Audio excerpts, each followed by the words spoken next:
Hello, and welcome to McQuilling TV. I'm ALISON OMELIO, Marine Transport Specialist at McQuilling Services, and this is our monthly tanker update for February 2014. The VLCC segment has certainly had a better start to the year than they did in 2013. These tankers have found support from increased demand to the east, specifically China, as some new oil refineries have come online in the past few months, and stockpiling took place ahead of the Chinese New Year. We've seen about a 10% year-on-year increase in fixture activity for cargoes originating in the Arabian Gulf to the east, and around 16% from West Africa to the east. So what does this mean for VLCC spot rates? Although we haven't seen the spikes that were recorded back in November and December, rates have been trading in a new range, which is between the world scale 50s and 60s to the east. In comparison, the range back in 2013 was between the 30s and 40s. We did see rates dip off a bit at the end of January, but they were able to pick up slack a little bit in February, which was mainly due to elevated demand at the start of the month, which helped to thin out the tonnage list. But as volume declined, so did rates at the end of the month.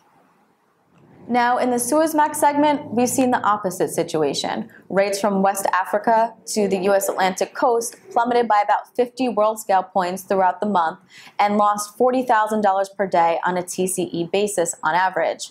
Volume was quite underwhelming for the majority of the month, which was further exacerbated by IP week at the end of February.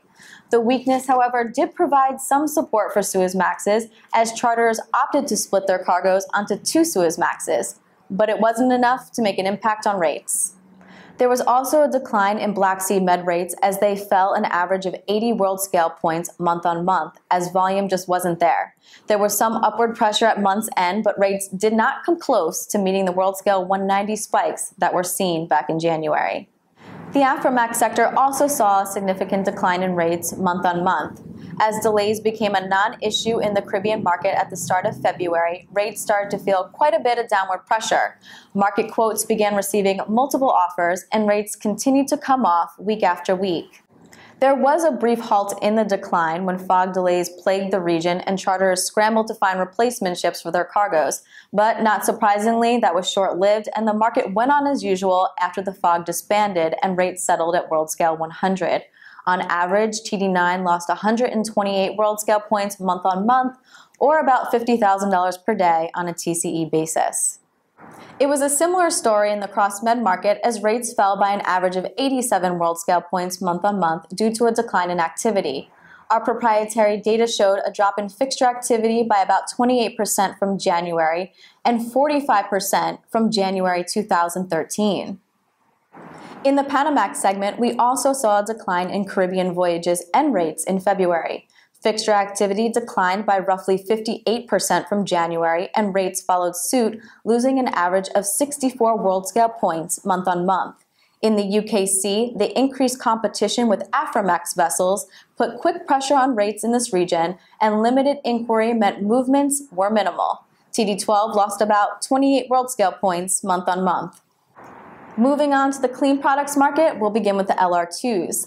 There was consistent activity on the AG Japan benchmark in February, which helped to clear out some excess tonnage, and rates benefited as a result. On average, TC1 traded at world scale 81, an increase of 7 world scale points month on month. February was also friendly to the LR1s as they saw an average increase in rates by about 15% from January. In the MR segment, refinery maintenance, rising oil prices, and elevated supply levels kept rates in check throughout the month. Movements from the U.S. Gulf to the continent, better known as TC14, did find support at the beginning of the month, but became more balanced as time went on. On average, this route traded at world scale 90, a loss of 3 world scale points month on month. At the same time, activity on TC2 declined by about 14% from January, and rates lost about 20 world scale points. This wraps up our tanker update for February. I'm ALISON OMELIO. Thanks for watching McQuilling TV.